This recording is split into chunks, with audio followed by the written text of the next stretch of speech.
Show, galera! Para a gente fechar, então, essa nossa primeira aula sobre administração pública, eu quero começar esse bloco falando de um dos elementos fundamentais para a contratação de pessoas para trabalharem na administração pública, seja para um cargo público, seja para o emprego público, que é o concurso público. O concurso público, ele é um requisito que ele tem como objetivo dar um tratamento isonômico entre as pessoas. Essa isonomia de natureza formal, no sentido de que todo mundo vai ser tratado da mesma forma para tentar uma daquelas vagas de acesso àquele cargo que a pessoa deseja. Inclusive, é o que nós estamos fazendo aqui, preparando vocês para esta etapa, que é uma etapa essencial para se tornar capitão da Brigada do Rio Grande do Sul. O concurso público tem algumas regras previstas na Constituição Federal e algumas decisões judiciais que têm pautado e dado ali os parâmetros para que esse instituto seja aplicável hoje no direito brasileiro. Então, vamos primeiro para as regras gerais previstas na Constituição Federal. Nós temos o artigo 37, inciso 3 e o inciso 4, que diz o seguinte: o prazo de validade do concurso público será de até 2 anos, prorrogável uma vez por igual período. Então, acho que o primeiro ponto aqui que merece a nossa atenção é este prazo de validade. Daniel, para que serve o prazo de validade de um concurso público? O prazo de validade é o prazo que o órgão tem para nomear os aprovados. É isso, o prazo de validade é esse. Acabou o prazo, se eu quero contratar novas pessoas, tem que fazer uma nova prova, um novo concurso público. O prazo é de até 2 anos. Eu já vi concurso, por exemplo, com prazo de 30 dias de validade. E aí, 30 dias, prorroga mais 30. Ou, geralmente, a regra, o normal, o natural, é 2 anos, prorrogável por mais 2 anos. E aí, o órgão vai chamando a galera durante esse período. Tá? Por isso que ele fala prorrogável uma vez por igual período. Então, guarde esse prazo, que esse prazo aqui cai bastante em prova. Depois, inciso 4, durante o prazo improrrogável previsto no edital de convocação, aquele aprovado em concurso público de provas ou de provas e títulos será convocado com prioridade sobre novos concursados para assumir cargo ou emprego na carreira. Esse inciso 4 ele é interessante porque ele acaba criando uma autorização para que o órgão faça um novo concurso, mesmo com o concurso anterior estando ainda no prazo de validade.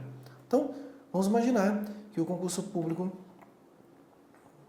prazo de 2 anos, foi prorrogado por mais 2 anos. Beleza? Pronto. Aí, no meio desse caminho aqui, ele resolve abrir um outro concurso, que vai ter aqui também prazo de 2 anos, prorrogável por mais 2 anos. Vamos deixar aqui emendadinho isso aqui. 2 anos, prorrogável mais 2. Perceba que este segundo concurso, esse aqui vai ser o primeiro concurso e esse aqui é o segundo concurso. Perceba que esse segundo concurso, ele foi lançado no momento em que o outro ainda estava com prazo de validade em vigor. O que o inciso 4 está dizendo é, durante o prazo improrrogável, ou seja, aquele prazo que não cabe mais prorrogação, que seria esse segundo prazo aqui, beleza? Quem está aprovado neste primeiro concurso tem a prioridade de ser nomeado perante aqueles que estão aprovados no segundo concurso. Para eu começar a chamar a galera do segundo concurso, eu primeiro tenho que esgotar a lista de aprovados do primeiro. É isso que esse inciso 4 quer nos dizer. Portanto, tiramos essa informação do próprio texto, mas ainda a informação de que é possível abrir um novo concurso, mesmo com o prazo de validade do outro ainda, do anterior, em vigor. Tá? Só precisa observar esta ordem de nomeação. Questão muito interessante essa aqui. Sob reserva de vaga, gente, outro tema interessante, pois faz parte da política de ação afirmativa nos concursos públicos a contratação de pessoas que têm algum tipo de prejuízo social para que elas possam alçar aí a uma posição social mais interessante. O concurso público é uma das formas disso acontecer, ou seja, é um instrumento, uma ferramenta de ação afirmativa aqui. Temos o artigo 37, inciso 8, a previsão da regra original da Constituição. A lei reservará percentual dos cargos e empregos públicos para as pessoas portadoras de deficiência e definirá os critérios de sua admissão. Então, pessoas portadoras de deficiência, segundo a Constituição Federal, precisam ter ali o direito a um acesso diferenciado para um cargo público, de forma que eles consigam alçar essa posição ali numa chance melhor, né, de posicionamento social, de um posicionamento profissional. Por isso que a Constituição Federal traz essa regra no próprio texto, tá? E essa é a ação afirmativa que nós vamos ter aqui para pessoas portadoras de deficiência. Ah, Daniel, mas por que eles são tratados de forma diferente? Ué, porque é óbvio que uma pessoa que está no pleno vigor da sua capacidade física vai ter mais chances de passar num concurso do que, por exemplo, uma pessoa que não tem visão, do que uma pessoa que é tetraplégico. Essa é a razão. Por isso que ele vai ter essa vantagem. Nós temos hoje no direito brasileiro algumas normas que vão regulamentar isso. Para os deficientes, nós temos a Lei 8.112, né, que vai regulamentar isso no âmbito federal, Decreto 3.292 de 99, temos a Lei 13.146 de 2015 e o Decreto 9508 de 2018, todas normas que de alguma forma vão reger esta reserva de vaga para os deficientes. E temos uma política de reserva de vaga para afrodescendentes, que englobam os negros e pardos, para também acessarem ali um percentual específico do concurso. E aí nós temos a Lei 12.990 no âmbito federal, que vai regular este tema. Agora, vamos falar sobre essa questão do controle jurisdicional do concurso público. Isso aqui é muito cobrado em prova. Ou seja, até que ponto o Poder Judiciário pode mexer nesse contexto de concurso público, de aprovação, de nomeação? O que ele pode fazer? Quais são os limites dele? Tá? Primeiro, o debate que existe é entre a nomeação dos aprovados dentro do número de vagas e dos aprovados no cadastro de reserva. Esse é um primeiro ponto aqui que merece atenção. Segundo o STF, se você está aprovado dentro do número de vagas, você vai ter direito subjetivo à nomeação. Direito subjetivo à nomeação. Significa que a nomeação é um direito que você tem. Tá? Mas tem que ser aprovado dentro do número de vagas. Se o edital colocou uma vaga, aquele tem direito subjetivo. E quem está aprovado no cadastro de reserva? O cadastro de reserva é aquela galera que fica depois das vagas. Essa galera não tem direito subjetivo. Essa galera vai ter o quê, gente? Uma expectativa de direito. Ou seja, durante o prazo de validade do concurso, ela pode ser nomeada naquele período lá e ele vai viver com essa expectativa de direito ali, até o último momento. Eu mesmo tenho 2 concursos, minhas 2 últimas nomeações, eu fui nomeado no último ano do prazo de validade do concurso, praticamente nos últimos dias, e eu estava no cadastro de reserva, que foi no TRF da 4ª Região e foi na Procuradoria do Distrito Federal. 2 concursos que mesmo aprovado fora das vagas, eu fui nomeado, pois estava no cadastro de reserva. E a nomeação ocorreu já no próximo do término do prazo de validade do concurso. E assim funciona. Se você está aprovado dentro das vagas, direito subjetivo. Daniel, o que eu posso fazer com esse direito subjetivo? Ora, passou o prazo de validade do concurso, prorrogou, não te nomeou, entra com mandato de segurança. Porque se é um direito público subjetivo, você pode proteger ele por meio do mandato de segurança, que é um direito líquido e certo. Agora, você só pode entrar com essa ação para ser nomeado após o término do prazo de validade, que é o prazo que o órgão tem para te nomear. Antes disso, não tem o que fazer. Já o cadastro de reserva, não tem o que fazer. O cadastro de reserva tem que esperar realmente ser nomeado. Fora esse debate aqui, nós temos algumas questões, algumas decisões interessantes que eu gostaria de compartilhar com vocês. Algumas, inclusive, recentemente publicadas pelo Supremo, agora em 2024, e que vão despencar nas provas. Vamos lá. Primeiro, gente, esse aqui, nós temos aí o recurso extraordinário 837-311. O surgimento de novas vagas ou abertura de novo concurso para o mesmo cargo durante o prazo de validade do certame anterior não gera automaticamente o direito à nomeação dos candidatos aprovados fora das vagas previstas no edital, ressalvadas as hipóteses de preterição arbitrária e motivada por parte da administração, caracterizada por comportamento tácito e expresso do poder público, capaz de revelar a inequívoca necessidade de nomeação do aprovado durante o período de validade do certame a ser demonstrado de forma cabal pelo candidato. Ou seja, tipo, tinha galera aprovada no concurso anterior, mas que não estava aprovada nas vagas, eles estavam no cadastro de reserva. O órgão foi lá e abriu um novo concurso com prazo de validade do anterior ainda em vigor. O que a Constituição falou? Não pode chamar a galera do segundo concurso antes de terminar a lista do primeiro. Ah, mas já chamou todo mundo no prazo de validade. Sim, mas se você abrir um novo concurso é porque tem novas vagas. Então, tem que esperar o período do prazo de validade ali para começar a nomear. Agora, o fato de ter aberto um novo concurso não gera direito subjetivo de nomeação. É isso que essa decisão está falando. Ah, abriu o concurso, então tem que me nomear se eu estou no cadastro de reserva aqui do primeiro concurso. Não.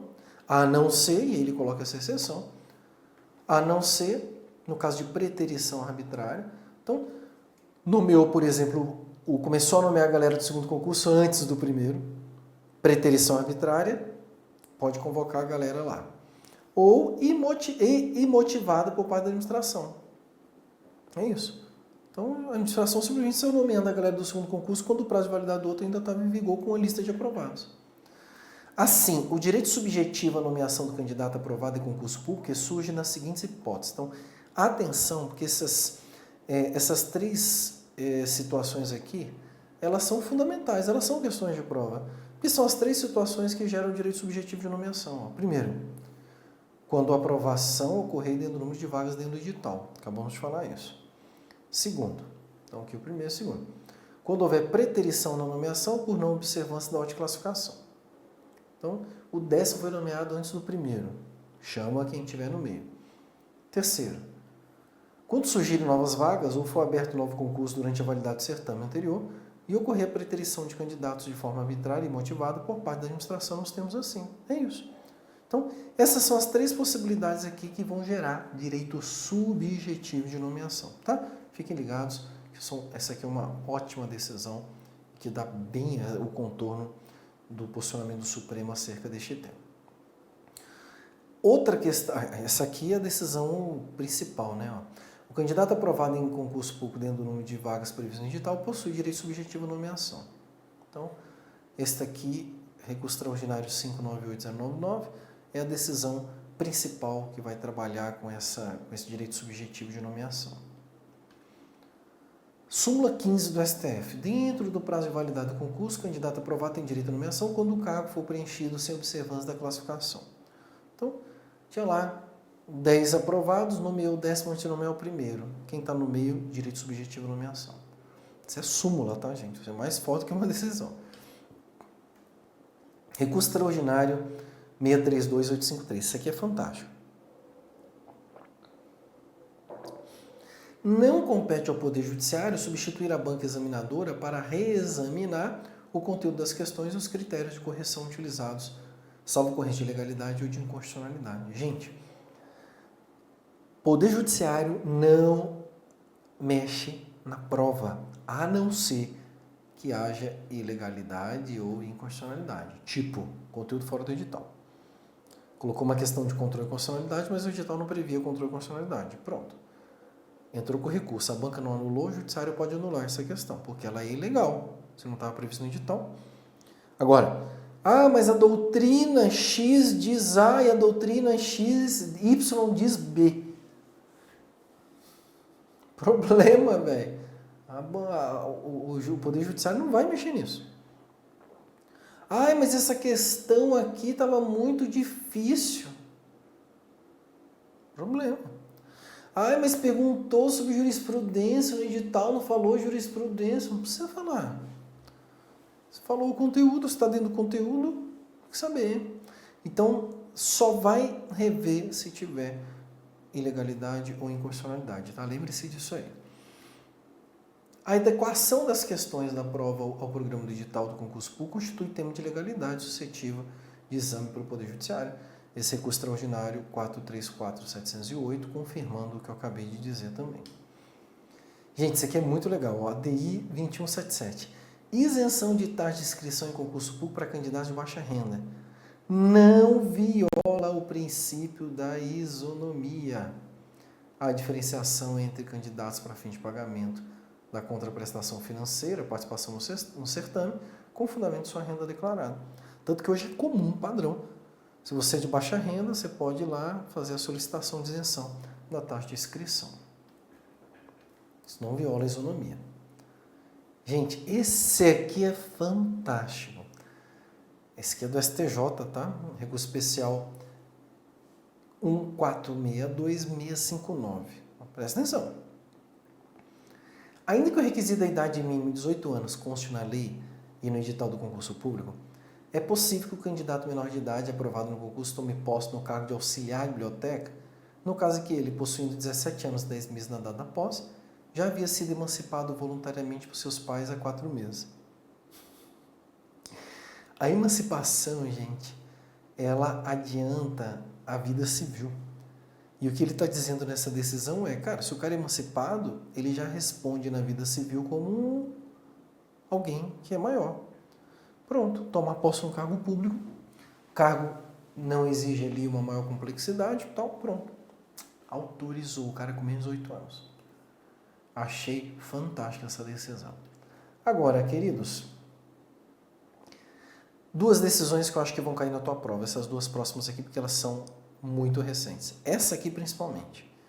Eu coloquei as 2 ADIs aqui, as últimas, até o momento que eu estou gravando essa aula, até gravando essa aula, elas são de, salvo engano ali, abril ou maio de 2024, que são as ADIs 7484 e 7490, mas a decisão aqui tem uma porrada desde 2023 para cá no mesmo sentido, e que tem tudo a ver com o curso de vocês.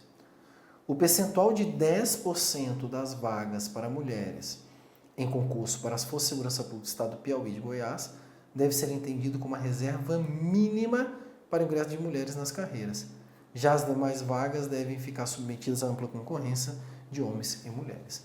Qual foi a tendência de 2023 para cá? O Procurador-Geral da República entrou com mais de 20 ADIs no Supremo questionando a constitucionalidade de diversas leis estaduais que limitavam o percentual de vagas para polícias militares dos estados. E o STF foi enfrentando um por um. Cada vez que via um concurso ali, ia lá e batia lá, falava assim, inconstitucional, tudo inconstitucional. O STF então entendeu que não pode reservar um limite de vagas para as mulheres no concurso da área policial. E qual que é a lógica do Supremo? E essa lógica faz todo sentido. Eu trabalhei na Polícia Militar, alguns de vocês já podem ter trabalhado também, entendem isso aí. Existem atribuições na Polícia Militar que podem ser desempenhadas ali pelas mulheres com muita tranquilidade, que não vai colocar em risco em nenhum momento a atividade de segurança pública, como alguns alegam, né? Porque a alegação da reserva de vaga, da limitação de quantidade de mulheres, é para a existência ali, por exemplo, de muita mulher e pouco homem, isso fragilizaria a segurança pública. Que não é verdade, porque tem várias atividades que as mulheres podem desempenhar, que não teriam nenhum problema e nenhum prejuízo. E, de fato, às vezes tem homem ali na atividade mais operacional que, cara, é muito inferior em termos de capacidade ali e compromete muito mais a segurança pública do que uma mulher bem preparada, bem treinada. Foi com base nisso que o Supremo falou assim, não, cara, percentual igual. Tipo, não tem essa de... Se quiser reservar 10%, é ação afirmativa, é para ter mais mulher na polícia. Foi isso que ele falou. Então, se tiver 10% vaga para mulher, não é que a mulher só pode competir a 10%, é que aquelas 10% elas vão ter uma quantidade de vagas como política de ação afirmativa para elas entrarem. O restante, os 90%, compete igualmente. Se tiver mais mulher passando no concurso ali numa boa classificação, vai entrar mais mulher. O que geralmente não ocorre, tá, gente? Porque não é um cargo que a maioria é mulher que tem interesse. Geralmente é homem. Então, decisão muito importante sobre a inconstitucionalidade de limitação de vagas para mulheres em concurso da área de segurança pública, tá? Acho que essa aqui tá ótima para cair na prova. E essa última, que foi assim também fenomenal, recurso extraordinário 1282553, que diz que a suspensão dos direitos políticos previstos no artigo 15.3 da Constituição Federal, que é aquele caso da condenação criminal transitar em julgado enquanto durar seus efeitos, presta atenção, não impede a nomeação imposta a candidato aprovado em concurso público, desde que não incompatível com a infração penal praticada, em respeito aos princípios da dignidade da pessoa humana e do valor social do trabalho, e do dever do Estado em proporcionar as condições necessárias para a harmonia e integração social do condenado, objetivo principal da execução penal, nos termos do artigo 1º da Lei de Execução Penal. O início do efetivo exercício do cargo ficará condicionado ao regime de pena ou à decisão judicial do juiz de execução, que analisará a compatibilidade do horário. Ou seja, gente, o que o STF fez aqui? A suspensão dos direitos políticos lá do artigo 15, que ocorre como decorrência da condenação criminal transitada em julgado, ela sempre gerou um efeito natural sobre a posse de cargo público. Para você tomar posse de um cargo público, você tem que estar na plenitude dos direitos políticos. É isso. Se o seu direito político está suspenso, então, em tese, você não tem o requisito para tomar posse. O STF falou assim, não, cara, isso aqui vai de encontro a toda a política de execução penal. O cara tem um cargo, o cara tem trabalho. Depois lá, quando ele estiver na penitenciária, a gente vai tentar também ressocializar ele dando trabalho para o cara. Se o cara já tem, por que ele não pode assumir? Cumpre a pena, se a pena for compatível com o cargo, né, o crime que ele cometeu também tiver relação com o cargo ali, se não tiver nenhum problema, e se for compatível a execução da pena. Essa que é a questão. O cara vai lá, toma posse e vai haver um horário especial para que ele possa trabalhar e cumprir a pena. Gente, isso aqui acontece muito com o policial, tá? Policial que comete crime, por exemplo, durante o exercício do cargo ali, que não perde o cargo. Ele vai lá, cumpre a pena dele, enquanto isso ele está lá com a polícia. Às vezes ele fica sem poder usar arma, alguma coisa nesse sentido. Ok?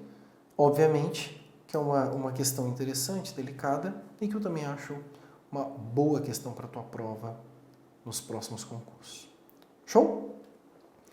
Peguei várias decisões aqui que já foram cobradas em prova, tá, gente? Decisões fantásticas. Agora, para a gente fechar essa aula, vamos falar dos direitos de servidores públicos? Então, aqui a gente vai começar a falar dos direitos. Eu vou trazer ali os primeiros direitos que são muito importantes e geralmente caem em prova, tá? Na próxima aula a gente vai finalizar com direito à remuneração, direito à parte da aposentadoria, que são os temas do próximo encontro. Então, ouvindo a Elisa Maria, acabou de chegar aqui, chamando a atenção. Eu chamo a atenção. Oxi, doida. Então, vamos lá, gente. Direito de servidores públicos. É muito bom lembrar que o servidor público ele tem um regime especial. Então, ele não possui a totalidade dos direitos previstos no artigo 7º, que são direitos dos trabalhadores. O artigo 7º lá são regras gerais. Tá? E aí, aqui, a gente vai analisar especificamente o que os servidores públicos têm como direito. Primeiro, vamos começar pelos direitos sociais, que estão previstos no artigo 39, parágrafo 3º. É aqui, nesse artigo 39, parágrafo 3º, que a Constituição diz quais são os direitos trabalhistas do 7º que se aplicam aos servidores.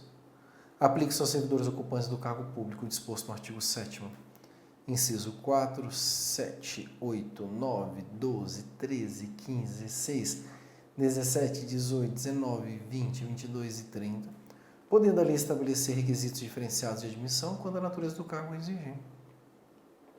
Queridos, o servidor público não tem tudo do 7º, tem esses aqui. Só que não adianta você só ler isso aqui e passar adiante, você tem que saber quais são esses direitos. Então, eu trouxe a listinha aqui para a gente dar uma olhada. Quais são os direitos que estão previstos aqui? Salário mínimo. Então, o servidor público tem direito ao salário mínimo, pode aparecer na tua prova lá. O servidor público tem direito ao salário mínimo, certo ou errado? Garantia de salário nunca inferior ao mínimo para os que percebem remuneração variável. 13º salário, remuneração do trabalho noturno superior do diurno. Salário família, duração do trabalho normal não superior a 8 horas diárias e 44 semanais. Repouso semanal remunerado. Remuneração de serviço extraordinário superior no mínimo em 50% do normal. Gozo de férias anuais. Licença gestante, licença paternidade e, inciso 20, proteção do mercado de trabalho da mulher. 22, redução dos riscos inerentes ao trabalho por meio de normas de saúde, higiene e segurança. E, por fim, o 30, proibição da diferença de salários, de exercício de funções e de critério de admissão por motivo de sexo, idade, cor ou estado civil. Então, qualquer um desses incisos pode aparecer na tua prova, perguntando se isso é direito do servidor ou não. Tá? Outro ponto interessante é que ele prevê aqui que a lei pode estabelecer requisitos diferenciados de admissão quando a natureza do cargo exigir. É exatamente esse dispositivo que legitima, por exemplo, um concurso policial ter prova física, um concurso policial ter exame médico, um concurso policial exigir teste psicotécnico. É isso. Para que o cara possa ter, como se diz, preencher requisitos que são mais compatíveis para ver a compatibilidade dele com aquele cargo de capitão da brigada. Beleza? Além disso, temos o direito de associação sindical, artigo 37.6, que diz que é garantido ao servidor público civil o direito à livre associação sindical. Gente, atenção, tá? Servidor público civil. Então aqui não se inclui militares. Militares não podem, são proibidos pelo artigo 142 de se filiarem a um sindicato, de exercerem a livre associação sindical. Então, para você, esse direito não se aplica, por expressa vedação da Constituição. Depois temos direito de greve, que também não vai se aplicar para vocês. Artigo 37.7, o direito de greve será exercido nos termos da lei, nos limites definidos em lei específica. Aqui nós temos, gente, uma norma de eficácia limitada, tá? E como norma de eficácia limitada, ela é uma norma que depende de lei para produzir efeitos. Só que essa lei até hoje não existe.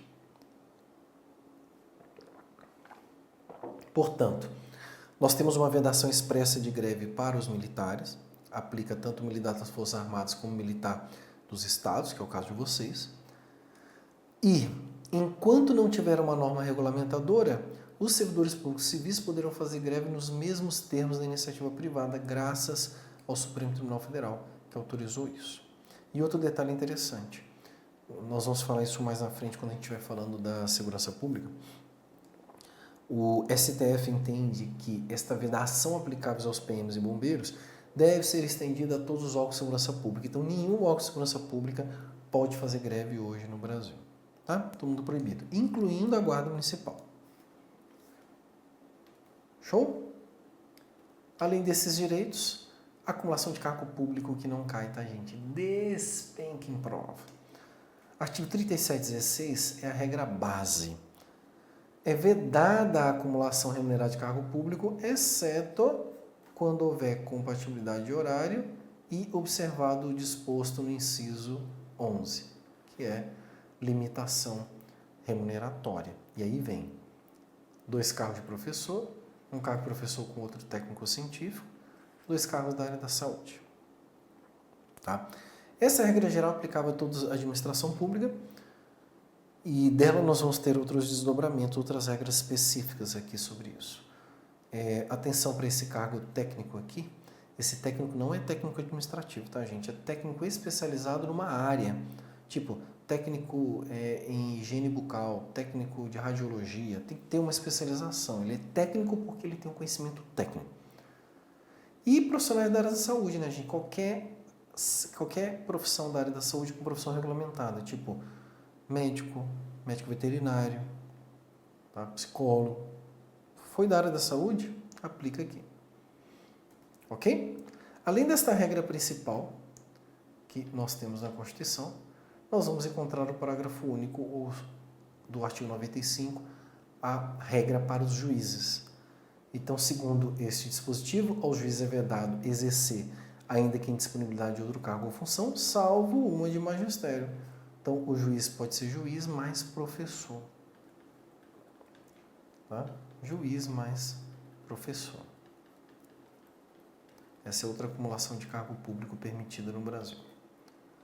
A terceira acumulação, aqui agora para os membros do Ministério Público, mesma lógica do texto, é vedado para os membros do Ministério Público, exercendo aqui disponibilidade de qualquer outra função, salvo uma de magistério.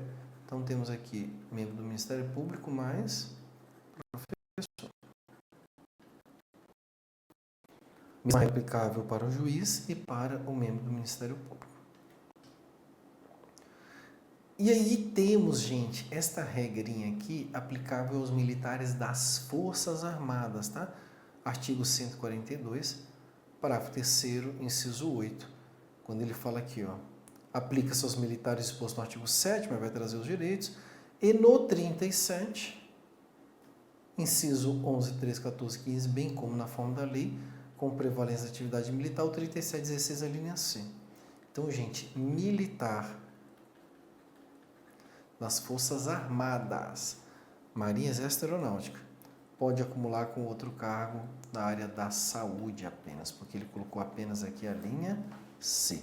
Então, um militar do Exército que trabalha na área da saúde pode ter outro cargo público, não militar, na área da saúde.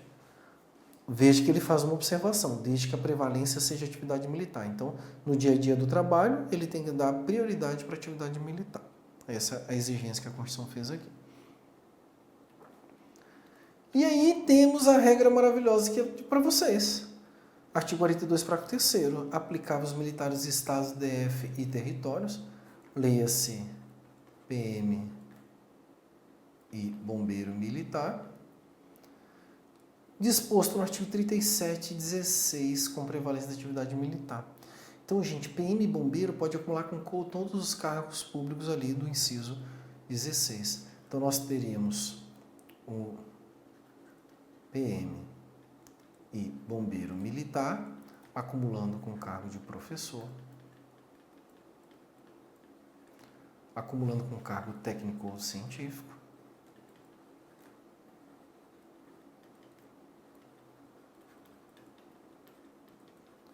e acumulando com o cargo da área da saúde. Perceba que ele meteu o inciso 16 inteiro, diferente dos militares das Forças Armadas, que é só a linha C, que é só por causa da área da saúde. Para PM bombeiro, pode acumular com qualquer um desses cargos aqui. Tá? E um detalhe, tá, gente? A gente vai falar isso depois lá na frente de novo, na próxima aula, mas lembre-se que nessas hipóteses de acumulação de cargo público que nós vimos aqui, o cara vai receber dos dois e para cada um dos dois cargos ele vai ter um teto específico. Então, ele pode chegar até um teto como PM bombeiro e pode chegar até um teto como professor, por exemplo. Topíssimo. Beleza? Artigo 37, 17. Esta proibição de acumular estende-se a empregos e funções e abrange autarquias, fundações, empresas públicas, sociedade de economia mista, suas subsidiárias e sociedades controladas direto ou indiretamente pelo poder público. Então, a regra principal é para cargo, mas também vai se aplicar para empregos e funções. Parágrafo 10. É vedada a percepção simultânea de provento de aposentadoria decorrente do artigo 40 ou do 42, 142, 40 para o servidor público em geral, 42, 142 militares, Forças Armadas, PM bombeiro, com a remuneração do cargo, emprego ou função pública. Então, ele está dizendo que não pode receber aposentadoria, mas remuneração de outro cargo, salvo os cargos acumulados. Então, para um militar, um servidor público, receber aposentadoria com a remuneração de outro cargo, tem que ser cargo acumulável também. Tá? E aí ele coloca aqui ainda outra ressalva. Os cargos eletivos, então, se ele tem aposentadoria de um cargo público, ele pode acumular com o de eletivo, e os cargos de comissão, que também não tem problema, ele pode manter a aposentadoria dele e exercer um cargo de comissão. Regra também bacana.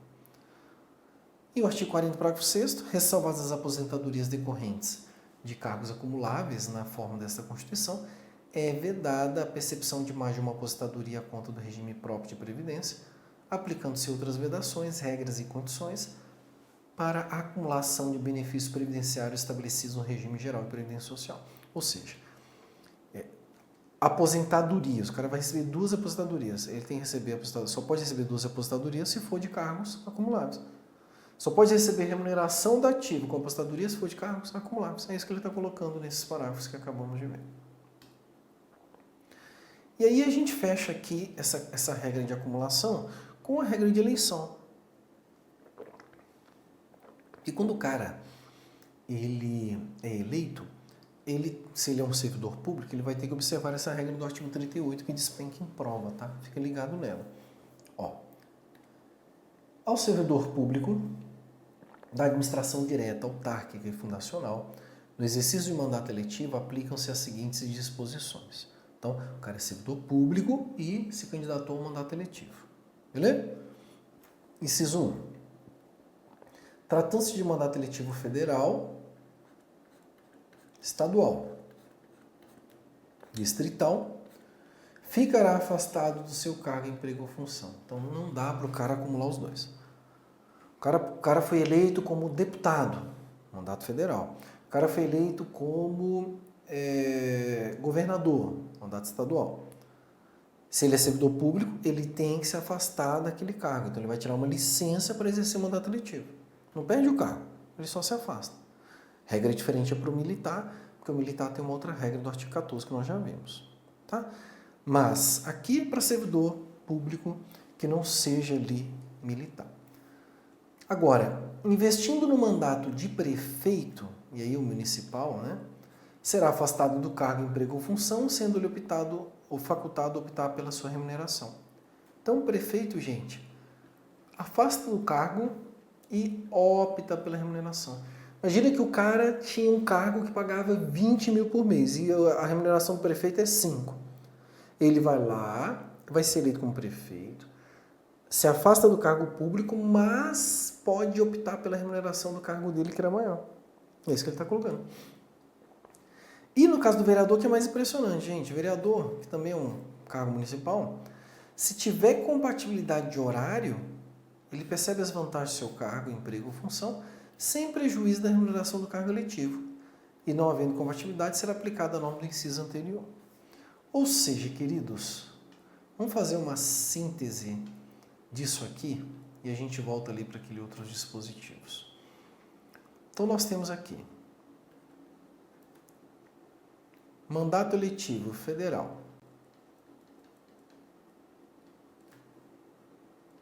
estadual, distrital. A Constituição manda fazer o quê? Afasta do cargo. Simples. Então ele afasta do cargo e vai exercer o mandato. Agora, se for municipal, é que nós temos maiores detalhes. Se o mandato eletivo é municipal, nós temos a regra do prefeito e temos a regra do vereador. Então é aqui que você tem que ficar ligado. Se for prefeito,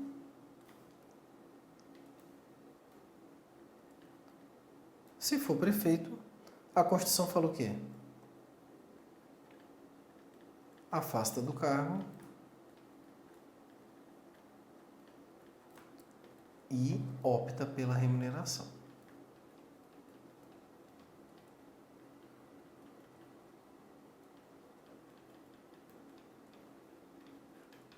Afasta do cargo e opta pela remuneração.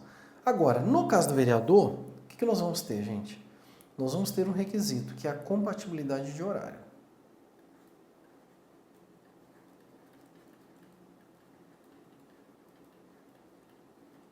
Compatibilidade de horário.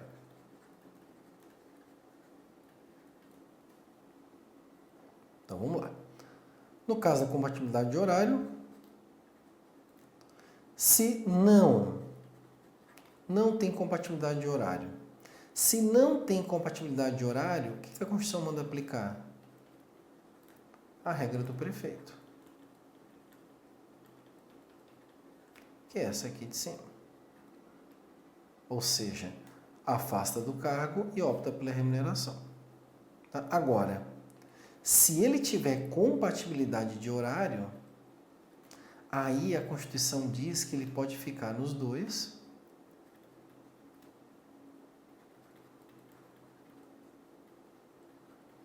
fica nos dois e ganha nos dois. Imagina que o camarada tem um cargo ali que vai permitir, por exemplo, de manhã ele vai trabalhar no cargo público e à tarde na Câmara de Vereadores. Fica nos dois e ganha nos dois. Se trabalhar nos dois, ganha nos dois. Essa é a regra que a Constituição previu. Se não tem compatibilidade, regra do prefeito, que é afasta do cargo, mas opta pela remuneração. Tá? Esse esqueminha aqui é muito importante e esse artigo ele cai bastante em prova.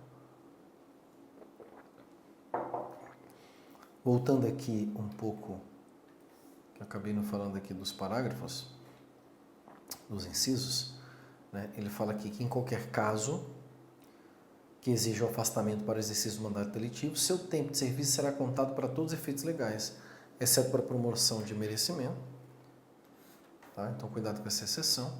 E na hipótese de ser segurado do regime próprio de previdência social, permanecerá afiliado a esse regime no ente federativo de origem. Ou seja, para não ficar fazendo essa transação, mudando de regime, porque aí vai gerar uma puta confusão, já que o mandato é temporário. Essa é a ideia. Beleza? Para a gente fechar agora essa nossa aula, vamos falar da estabilidade, que é um outro direito muito importante e um dos direitos que, de fato, atrai a atenção da galera que quer fazer concurso público, que é a estabilidade. A estabilidade ela é uma garantia de permanência no cargo contra demissões arbitrárias, sem justa causa, demissões por perseguição política. Então, quando você adquire a estabilidade, você deixa de ficar à mercê da vontade daquelas pessoas que estão ali na chefia e que estão acima de você.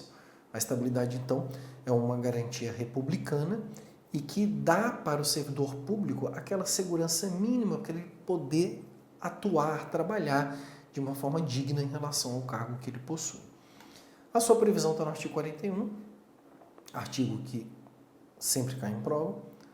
São estáveis após 3 anos de efetivo exercício os servidores nomeados para cargo de provimento efetivo em virtude de concurso público. Então, quem é regido pelo regime estatutário adquire estabilidade após 3 anos de exercício. Lembre-se disso aqui, tá bom? Gente, estabilidade é diferente de estágio probatório, tá? O estágio probatório, ele é um instituto jurídico, estabilidade é outro.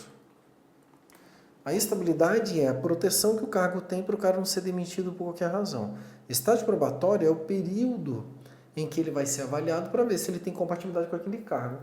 Geralmente coincide o estágio probatório com a estabilidade, até porque ele só pode ser declarado estável se ele tiver sido aprovado no estágio probatório. Então, são prazos que tendem a se coincidir. Agora, não se trata de uma regra absoluta. Ela pode ser flexibilizada e a Constituição traz uma lista aqui de opções em que isso pode acontecer. Mas antes, só lendo essa decisão aqui, esse artigo 19 da DCT, que foi exatamente no momento de transição da Constituição anterior para a atual, onde se criou essa regra da estabilidade. Olha que maravilha que aconteceu. Os servidores públicos civis da União, dos Estados, DF e dos municípios, da administração direta, autarca e das fundações públicas, em exercício na data da promulgação da Constituição há pelo menos 5 anos continuados e que não tenham sido admitidos na forma regular no artigo 37 da Constituição serão considerados estáveis no serviço público. Isso aconteceu com meu avô. Meu avô era borracheiro e aí ele foi trabalhar na Câmara dos Deputados antes de 88. Quando veio a Constituição, ele foi efetivado e adquiriu estabilidade naquele momento ali. Aconteceu com todo mundo que já estava no serviço público há mais de 5 anos, sem precisar fazer concurso. Foi isso. Depois de 88 não mais, aí só por meio de concurso público. Tá? Mas é uma regra bem interessante essa aqui. A estabilidade especial do artigo 19 da DCT não se estende aos empregados de fundações públicas de direito privado, aplicando-se tão somente aos servidores de pessoa jurídica de direito público. Ou seja, quem é empregado de pessoa de direito privado não tem estabilidade. Mesmo antes de 88 nem tem hoje, porque o contrato é CLT. Agora, não se trata de uma regra absoluta. Parágrafo 1º. O servidor estável só perderá o cargo. Então, gente, mesmo sendo estável, dá para perder o cargo, tá? Eu conheço um monte de gente. Em virtude de sentença judicial transitada julgada. Então, você pode ser condenado à perda do cargo. Mediante processo administrativo em que lhe seja assegurada ampla defesa, que é o PAD. Você cometeu uma falta disciplinar e a consequência desse PAD é a perda do cargo. Mediante procedimento de avaliação periódica de desempenho na forma da lei complementar assegurada pela defesa. Então, de tempos em tempos ali, vai tendo uma avaliação. Se você começar a ter um desempenho ruim, sua nota cai e você pode perder o cargo. Além dessas hipóteses aqui, nós temos ainda essa do 169, que poucas pessoas conhecem, mas é uma regra interessante que pode gerar perda do cargo também. A despesa com pessoal ativo, inativo e pensionista da União, Estado, DF, município, não pode exceder os limites estabelecidos em lei complementar, que é a Lei de Responsabilidade Fiscal. Para o cumprimento dos limites estabelecidos na base desse artigo, durante o prazo fixado na lei complementar referida no caput, a União, Estado, DF e os municípios adotarão as seguintes providências. Então, se começar a ter uma despesa acima daquele limite que havia sido estipulado como sendo um limite responsável fiscalmente falando, o que o ente federativo tem que fazer? Primeiro, essas são as providências. Redução de pelo menos 20% das despesas com cargo e comissão em função de confiança, então reduz esse aqui, e exoneração de servidores não estáveis. Isso para adequar ali a despesa com o pessoal. Tá, e se isso aqui não resolver? É aqui que vem o tchan, parágrafo 4º, do 169. Se as medidas adotadas com base no parágrafo anterior não forem suficientes para assegurar o cumprimento da determinação na lei complementar referida nesse artigo, o servidor estável poderá perder o cargo, desde que ato normativo motivado de cada um dos poderes especifique a atividade funcional, o órgão ou a unidade administrativa objeto da redução de pessoal. Então, até o servidor estável pode embarcar nisso aqui. Mas você viu que é a última medida, né, a mais grave. Se isso acontece é porque o Estado ou o município está numa situação de calamidade financeira. O servidor que perdeu o cargo na forma do parágrafo anterior fará jus à indenização correspondente ao mês de remuneração por ano de serviço. E o cargo objeto da redução prevista no parágrafo anterior será considerado extinto. Vedada, atenção para isso, a criação de cargo e emprego com atribuições ou função com atribuições iguais e semelhantes pelo prazo de 4 anos. Então, se precisar extinguir e eu precisar tirar a galera, não posso criar outro cargo ali com aquela mesma função pelos próximos 4 anos. Se você não tem dinheiro para a galera que já estava, não vai ter dinheiro para contratar mais gente. Tá? Mas temos essa regra aí que é bem interessante. Artigo 41, parágrafo 2º, voltando para o 41. Caso seja invalidada por sentença judicial a demissão do servidor estável, atenção para esses termos, tá, gente? Será ele reintegrado e o eventual ocupante da vaga, se estável, reconduzido ao cargo de origem, sem direito à indenização, aproveitado em outro cargo ou posto em disponibilidade com remuneração proporcional ao tempo de serviço. Então, aqui nós temos essa possibilidade do camarada, ele foi demitido, decisão judicial, e aí ele recorreu, entrou com uma ação rescisória, qualquer coisa, e aí foi invalidada essa decisão. E quando é invalidado, ele volta para o cargo, só que alguém já está ocupando. Se esse cara é estável, esse estável vai para o cargo dele de origem. Se não for, pode tirar. Geralmente o cara é estável e volta para o cargo de origem. Tá? Sem direito à indenização, veja que ele pode ser aproveitado em outro cargo ou posto em disponibilidade com remuneração proporcional ao tempo de serviço. Lembre-se desses detalhes. E o parágrafo 3º, extinto o cargo ou declarada a sua desnecessidade, o servidor estável ficará em disponibilidade com remuneração proporcional ao tempo de serviço até seu adequado aproveitamento em outro cargo. Então, no caso de extinção de cargo, acabou, não tem mais esse cargo. O servidor ali, ele é estável, então ele fica em disponibilidade. Geralmente a galera é aproveitada em outro cargo, já vi isso acontecer com alguns cargos públicos. E para fechar, parágrafo 4º.